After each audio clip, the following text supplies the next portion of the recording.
as shelter remains a sticky area of inflation, rising 0.4% in April, and specifically rent costs remain a big problem. And that aligns with a new Bank of America survey, actually, that reveals many prospective home buyers fear the long-term consequences of renting, including 72% who worry that rent increases could affect their current and long-term finances. Here with more, we've got Matt Vernon, who's Bank of America's head of consumer lending. Great to have you here with us. Let's dive into that. Where, and as we're kind of really just grasping some of the data in this survey here, where are you seeing some of the sentiment line up right now among renters? Yeah, interestingly enough, as you already set up, most renters in the survey responded saying that ultimately, while they believe in the short term that renting may be a good decision based upon the current environment that your previous reporter talked about, they also believe that they're missing out on long-term financial success that homeownership ultimately brings. So they're making a short-term decision, but they know that they're sacrificing potentially long-term. And in fact, 80% of those surveyed that are renting today believe that they will 76% will buy within 5 years. Thanks for throwing that up there. And you know, and as we're taking a look at the stats, it comes to mind that there are a lot of potentially a lot of renters out there that are not actually paying the market rate.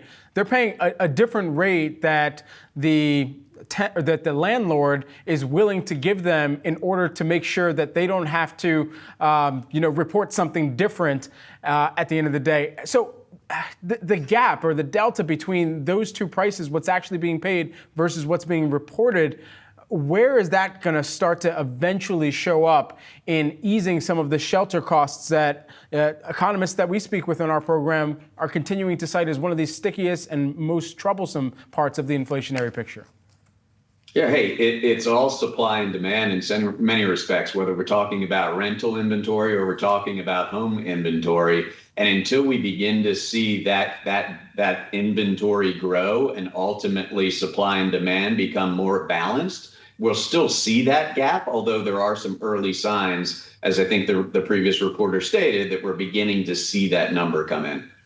Additionally, when you think about the number of plans for purchasers out there, how many of them, either based on the survey or based on what you're hearing in the pulse of potential home buyers out there, are just waiting for a wave of interest rate cuts right now? Yeah, I think that's on everyone's mind, and it's both the existing homeowners and that may have a rate that is in the threes and even twos and fours, and then the prospective homeowners that are looking at that 7 handle rate that you talked about.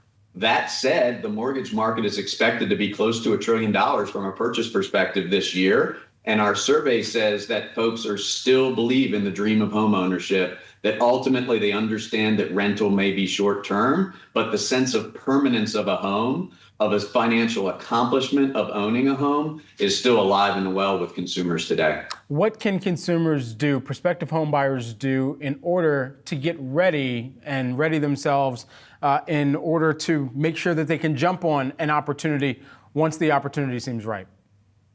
Yeah, Brad, it's a great question. It's primarily 4 to 5 things. First and foremost, be cognizant of your credit score and ultimately do things to prioritize and improve it. Having a good credit score is not only good to get approved for a loan from a lender, it also can provide benefits from a rate perspective, which would be very important in the rate environment that we're in today. Second is save. And you've got it up on the screen. It really is important to create a budget, pay yourself, and ultimately save for that down payment and unexpected costs that come with home ownership down the road.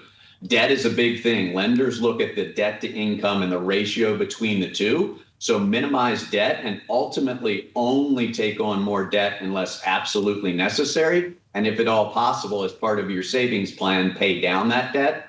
And then 4, prepare your finances. That really is having a realistic understanding of the home that you can comfortably afford, not the mansion out of the gate, but the home that you can comfortably afford.